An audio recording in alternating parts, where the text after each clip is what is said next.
Big boss Malayalam season 6 അവസാനത്തെ ജയിലിൽ പോകാൻ വേണ്ടിയിട്ടുള്ള നോമിനേഷൻ അവസാനിച്ചു. രണ്ടുപേരെ ജയിലിൽ പോകാൻ വേണ്ടി തിരഞ്ഞെടുക്കുകയും ചെയ്തു. അതിൽ വോട്ടെടുപ്പിന്റെ കണക്ക് പ്രകാരം വന്നത് ഏറ്റവും കൂടുതൽ വോട്ട് ലഭിച്ച നോറയാണ്. ഫസ്റ്റ് 8 വോട്ടുകൾ ലഭിച്ചു. അതിന് തൊട്ട് താഴെ 5 വോട്ടുകൾ ശ്രീധുവിന്, അതേപോലെ തന്നെ 5 വോട്ട് അഭിഷേകിന്.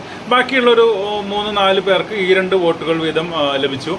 അപ്പോൾ ബിഗ് ബോസ് അനൗൺസ് ചെയ്തു 5 വോട്ടുകൾ വീതം കിട്ടിയ അഭിഷേകും ശ്രീധുവും അവിടെ ഇവർക്ക് അഭിമുഖമായി വന്നു നിന്നുകൊണ്ട് എന്തുകൊണ്ടാണ് മറ്റൊരാളേക്കാൾ, അതായത് ശ്രീധു ആണ് പറയുന്നതെങ്കിൽ എന്തുകൊണ്ട് അഭിഷേകിനേക്കാൾ കൂടുതൽ യോഗ്യതയുണ്ട് ജയിലിൽ പോകാതിരിക്കാൻ എന്നുള്ളത് വിശദീകരിക്കുക 1 മിനിറ്റ്.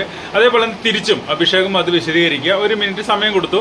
അഭിഷേക് വിശദീകരിക്കാനായിട്ട് തുടങ്ങിയപ്പോൾ തന്നെ ഭയങ്കരമായിട്ട് പ്രശ്നമായി. സിജു എണീറ്റ് നിന്ന് 1-2 ചോദ്യങ്ങൾ ചോദിച്ചു. അഭിഷേക് അതിൽ മറുപടി കൃത്യമായിട്ട് പറയുന്നു. അതിനിടയ്ക്ക് അപ്സരയും ജാസ്മിനും തമ്മിലുള്ളൊരു വിഷയം സിജോയുടെ ചോദ്യത്തിന് മറുപടിയായിട്ട് അഭിഷേക് പറഞ്ഞപ്പോൾ അവർ രണ്ടുപേരും, അതായത് അപ്സരയും ജാസ്മിനും എണീച്ചു. അവർ അതിലിടപെട്ട് സംസാരമായി. അപ്പോൾ അങ്ങോട്ടും ഇങ്ങോട്ടും ഭയങ്കരമായിട്ട് സംസാരിച്ച് വലിയ ഒരു ഡിബേറ്റിനൊടുവിൽ അഭിഷേകിനെ തന്നെ നോറയുടെ കൂടെ ജയിലിലേക്ക് പോകാൻ വേണ്ടിയിട്ട് എല്ലാവരും കൂടെ നോമിനേറ്റ് ചെയ്യുകയാണ് ചെയ്തത്.